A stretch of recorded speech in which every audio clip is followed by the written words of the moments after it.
Georgia quarterback Carson Beck went from the replacement to Stetson Bennett to now being a potential first-round lock and top 10 pick. How did we get here? We're going to talk about that and more coming up next.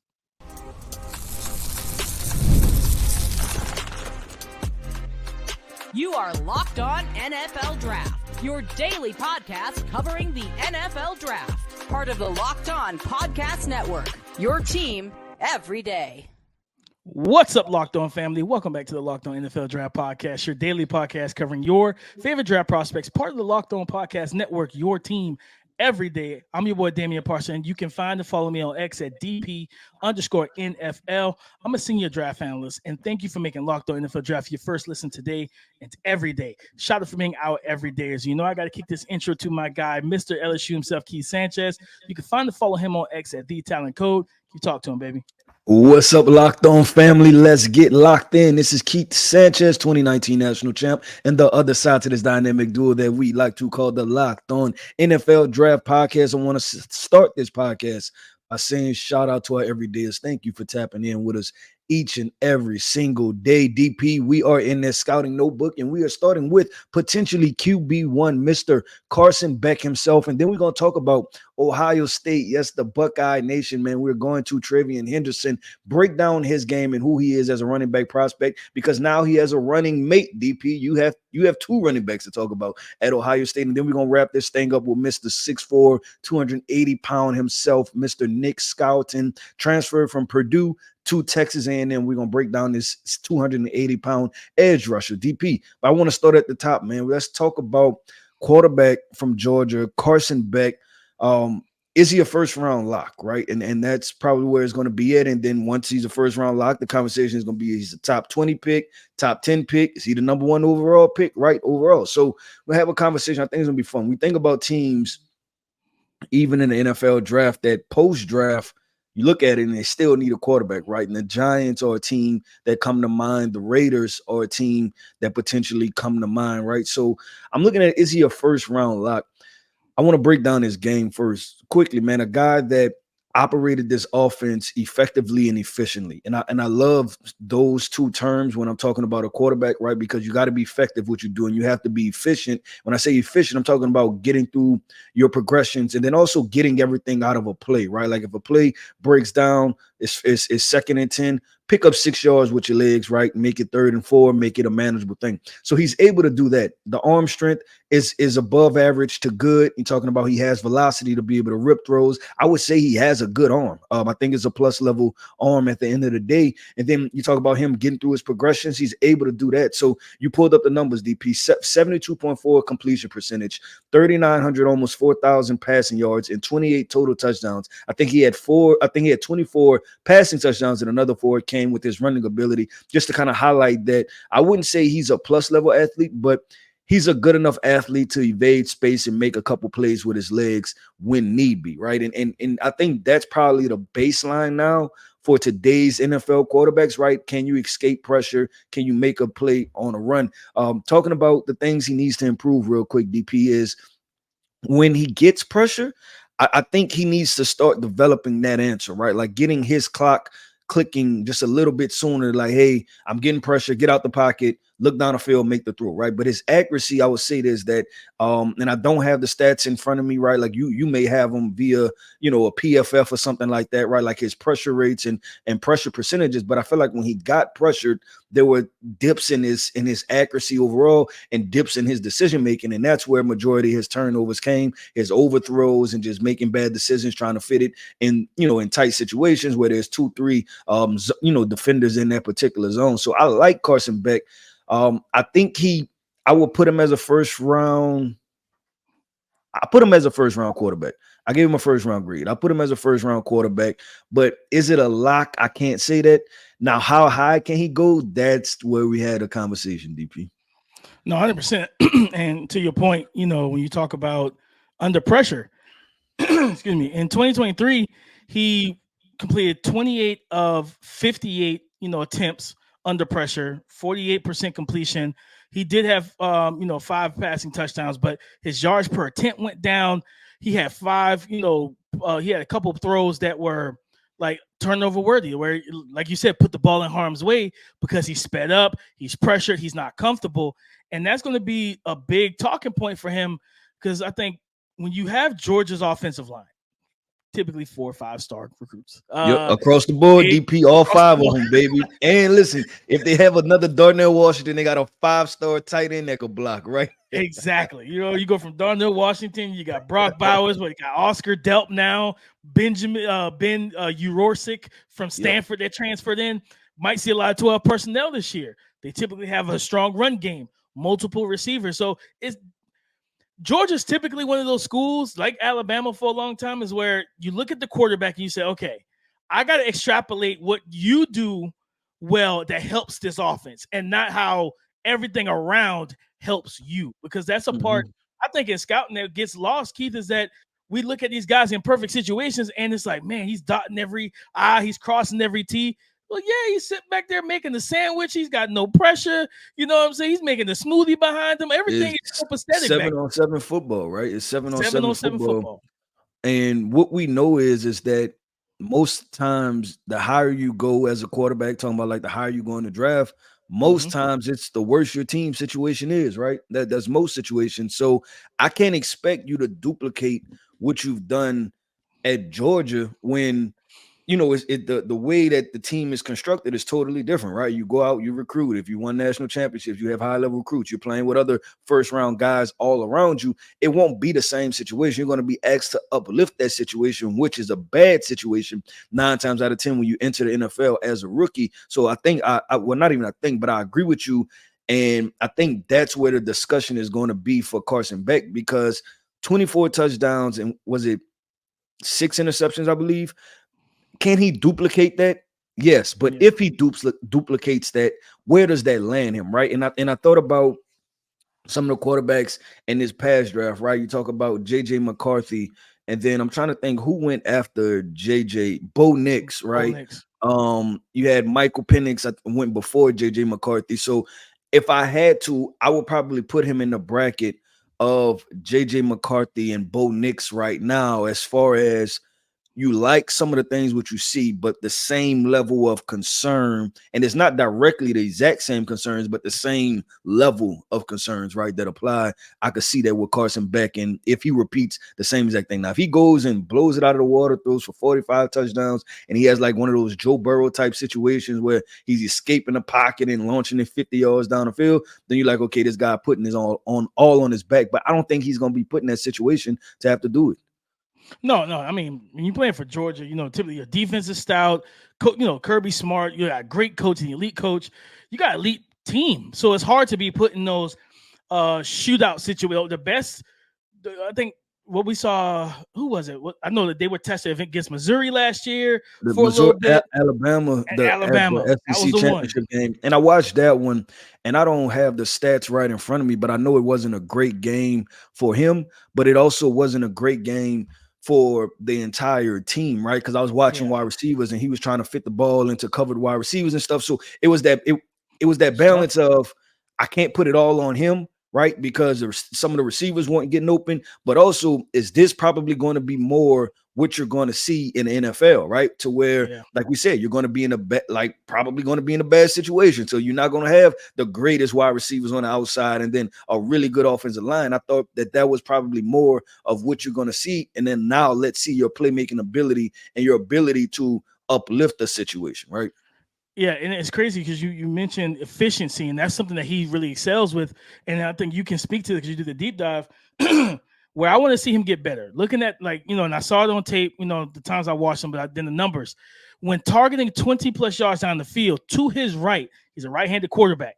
3 of 10, 89 yards passing, 1 touchdown, 1 interception with, I think, a QBR of 57.9. Yep. So I typically want my quarterbacks, like you said, be efficient, run this offense efficiently, be a point guard of sort, right? Distribute, get the ball to your playmakers, but also I need that explosiveness to my offense. I need you to be able to connect down the field. Now, he did a good job in the middle and somewhat better on the left side. But again, to the right side, we get single coverage and there's shade. We go 3-by-1. We get our top receiver. We move him to the right and get that single coverage. I want you to be able to throw that ball and give him that shot, an accurate shot down the field. And I think bringing that explosiveness to an offense is a big part in today's NFL. Yes, the efficiency is key because we see a lot more two high safety sets now, in coverages. But what happens when you can run the ball, you get them to go cover one, can you exploit that single high safety with vertical shots? And that's why I want to see him just get better with his accuracy down the field. Yo, with DP, let's not cut this conversation off, man. I know we got to talk about your running back, but let's do this, man. First couple minutes of the next segment, we're going to just continue this Carson Beck conversation because I do want to talk about the deep ball accuracy. I do want to talk about a couple comparisons, right, and what he can be. I think we should spend time on Carson Beck, especially if he's a lot of people's consensus QB1, right? So let's dive into this conversation. So coming up next, man, we're going to continue this Carson Beck QB1 conversation. Passion, drive, and patience. The formula for winning championships is also what keeps your number one ride or die alive. eBay Motors has everything you need to maintain your vehicle and level it up to peak performance. Superchargers, roof racks, exhaust kits, LED headlights, and so much more. Guys, whether you're into speed, power, or style, eBay Motors has you covered. With over 122 million parts for your number one ride or die, you'll always find exactly what you're looking for. And with eBay Guaranteed Fit, your part is guaranteed to fit your ride the first time, every time, or you get your money back. Because with eBay Motors, you're burning rubber and not cash. With all the parts you need at the prices you want, it's easy to make your car the MVP and bring home huge wins. Keep your number one ride or die alive at ebaymotors.com. Eligible items only. Exclusions apply. eBay Guaranteed Fit, only available to U.S. customers. Carson Beck, Keith, 6'4", 220. He has the look of a NFL quarterback. NFL for sure. Looks very different than Stetson Bennett, who's probably about 5'11", 5'10". He's tall, man. He's got the height. He's got the arm talent and everything. But when you talked about, as I finished up, the deep ball accuracy, what was some of the things that you spotted and noticed on film? And is it correctable? Is it an issue that can be fixed? Yeah, it's definite. I think it's definitely correctable. Now it's up to him to correct it, right? Because I don't think it's of a lack of arm strength. I don't know if he's just not engaging his lower body and his core, right? All the QB gurus out there nowadays, right? And we know all the platforms and keeping your front arm steady and all of those different things. I think he's not engaging his full body, right, with the deep throws, because when you see him rip hole shots, right, he's talking about cover two or drilling the ball in between two defenders in the middle of the field, you say, okay, that's a good arm. So the ball shouldn't be dying, right? Like if you can throw it on a laser for 20 yards, the ball shouldn't die at 35 in the air when you're trying to hit a deep shot, right? But I think he's not fully engaging certain important elements of his body to be able to torque, to be able to put the velocity on the football. Now, how does that also affect him? Is that he becomes a spot thrower instead of throwing it accurately to the wide receiver, right? Like I don't know if it's body language, right? But even in his body language, I get the feeling that it's like, let me just get it out there instead of let me put it on the money, hit this wide receiver in stride, because I'm not even confident that I could potentially do that. And that's a big part of the game, right? Because you want to be able to be a guy that can affect three levels, because what happens after that? You become a two-man under team, right? To where they're gonna put two safeties over, play man underneath, and then you got to figure out you have to have the deep ball and the deep ball accuracy to be able to complete that. So I didn't know the stats, DP. But when I watched it, that's something I put in my report over at the Draft Network. We talked about deep ball accuracy, right? And then the velocity, with the ball just traveling deep down the field. But I want to get into the conversation. We kind of had this too, is that it's probably going to be tough to evaluate Carson Beck, and we have to understand it. And in the past, let's say, talking about dominant teams with a really good quarterback, we've had C.J. Stroud, which that translated. We had Bryce Young. We had Tua Tagovailoa, right? And we live in those conversations. I think Bryce Young and Tua were different because they completely ripped it up, right? As far as these were guys that threw 45 touchdowns in a given year, right? To where you was like, oh man, like everything, you've seen everything, right? I think now with Carson Beck, that's what I was saying, to kind of relieve some of those questions of if it's him or the system, right? It's the Tom Brady, Bill Belichick situation. Everybody's trying to identify, who's responsible for it.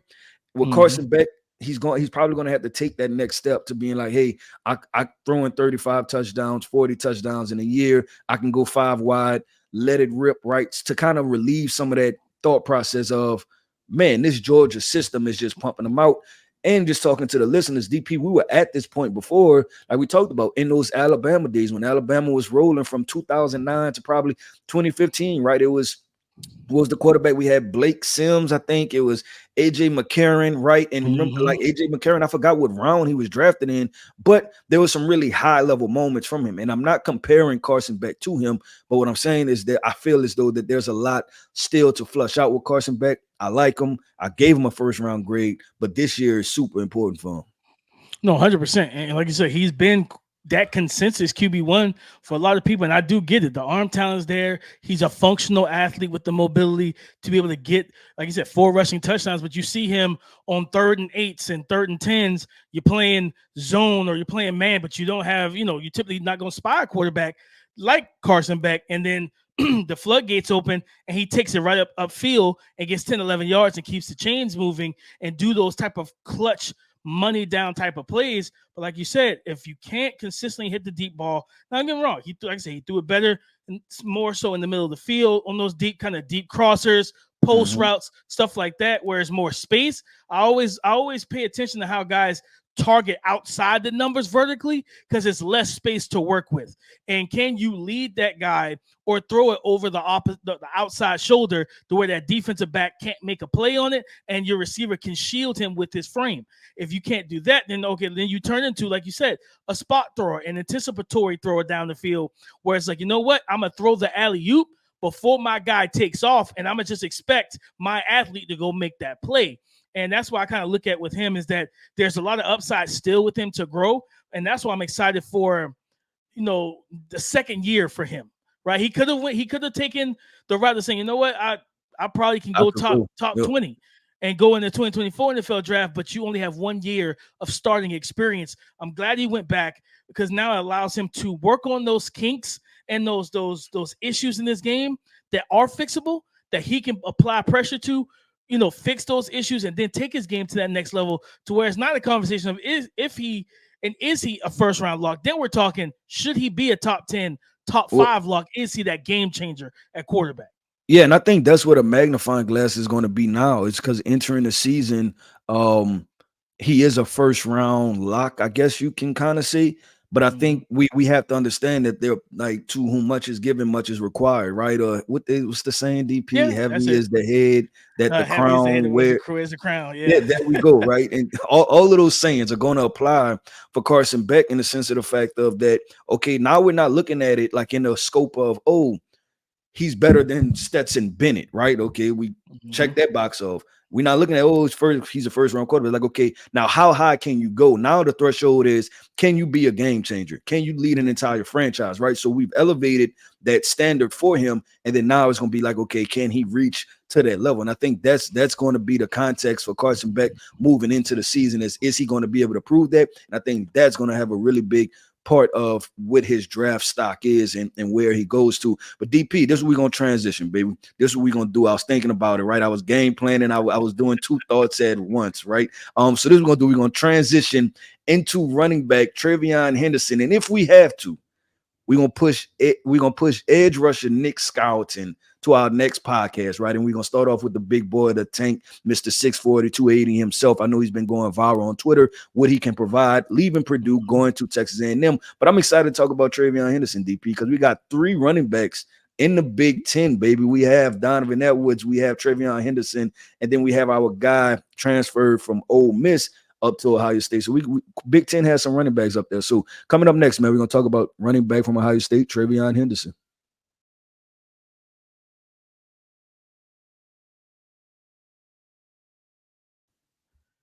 Thank you for making Locked On NFL Draft your first listen today and every day. Shout out for being our everydayers.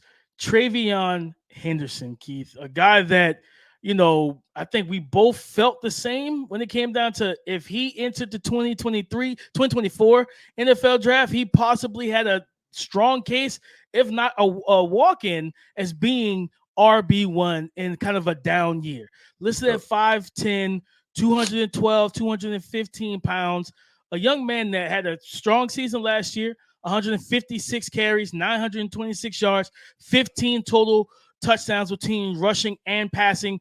As a high school recruit, as a high school player, he played DB, running back, and receiver. So he has a receiver skill set, but Ohio State doesn't throw the ball a lot to the running backs. Also, quarterback situation was a little bit of an issue last year for them as well.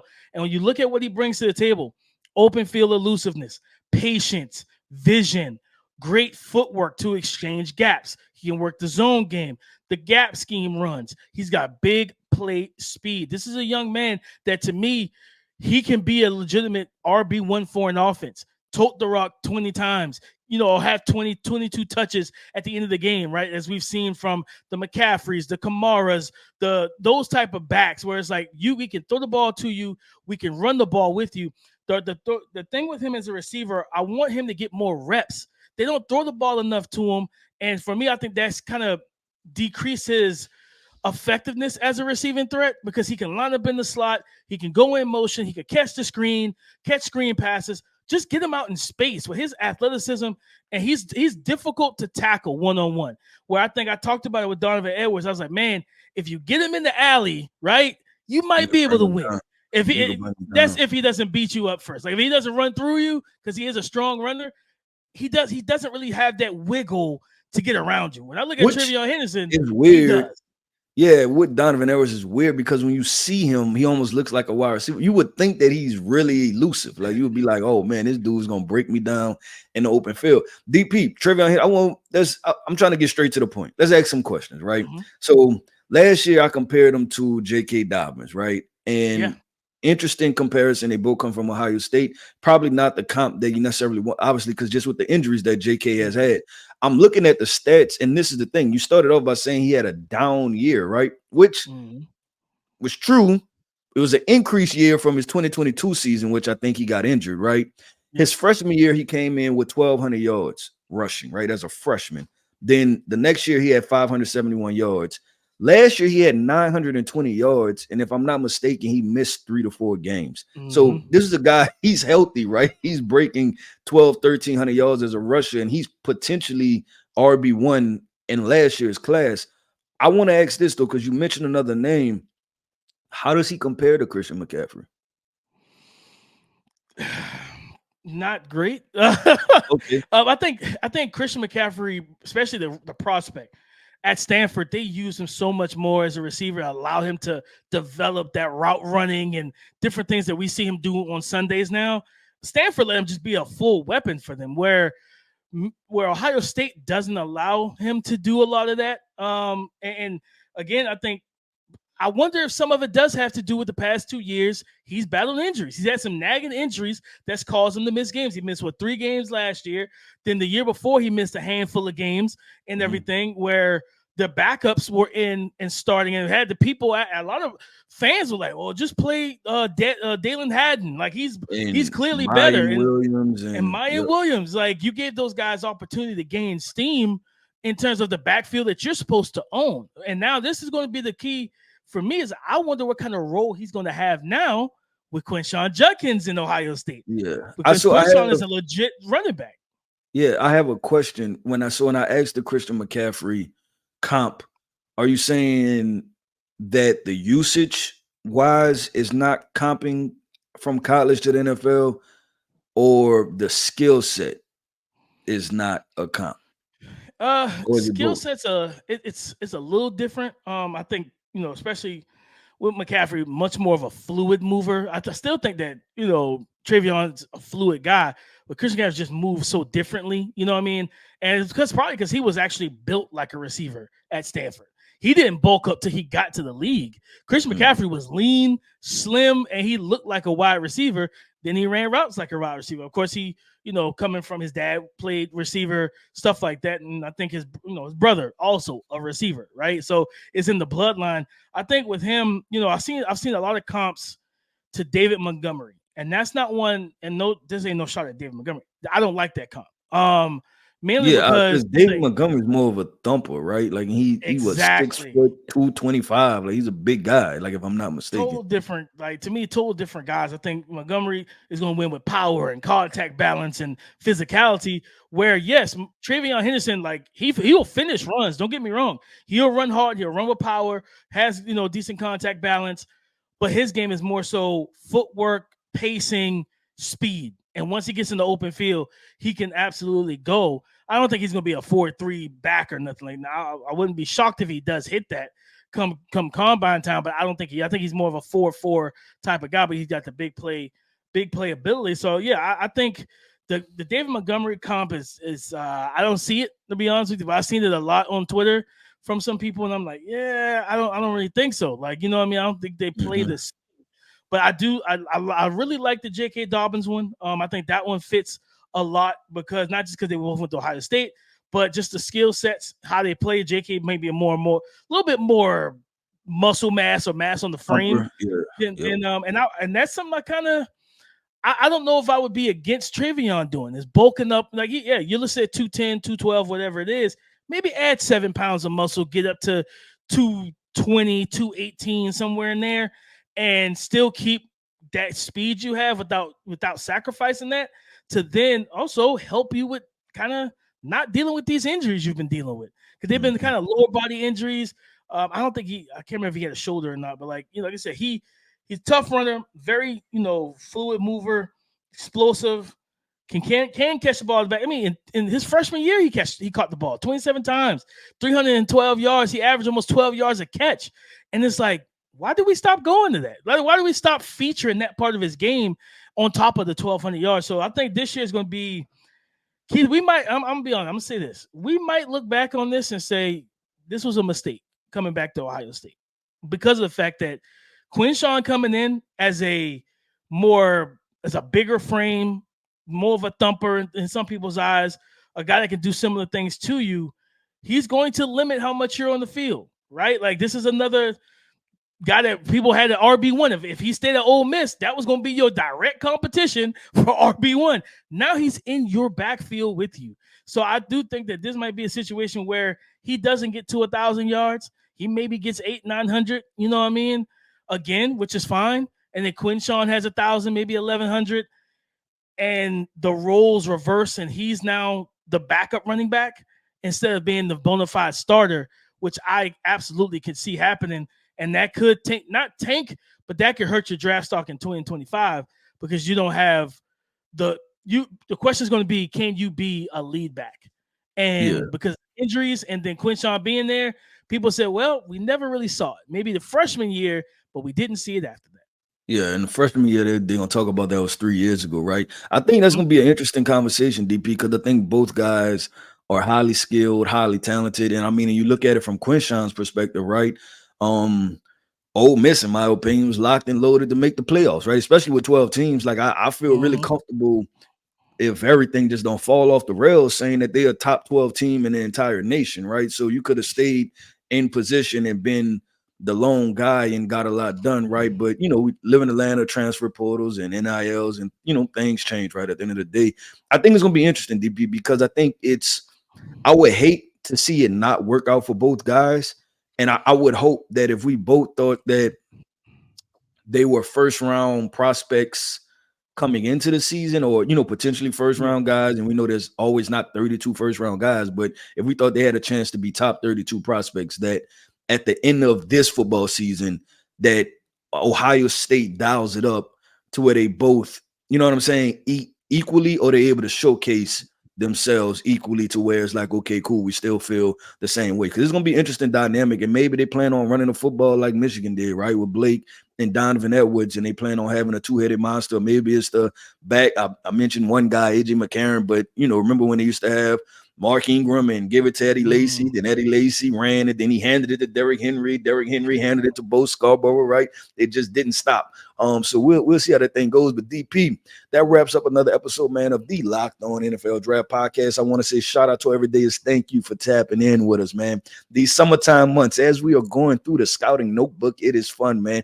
We have more quarterbacks, we have more wide receivers, we have more edge rushers to unload, to talk about. These conversations are going to be fun, man. They're going to get more in depth. We're going to have more NFL comparisons. We're going to have more conversations to have about these guys. So listen, man, I am Keith Sanchez. You can find me on X at The Talent Code. That right there is my guy, my co-host, Mr. Damian Parson. You can find him on X at DP_NFL.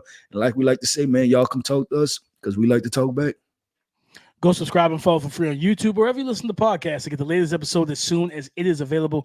Thank you for making Locked On NFL Draft your first listen today and every day. Shout for being our everydayers. Keith, you said we're going to put Nick Scorton and push him to the next episode.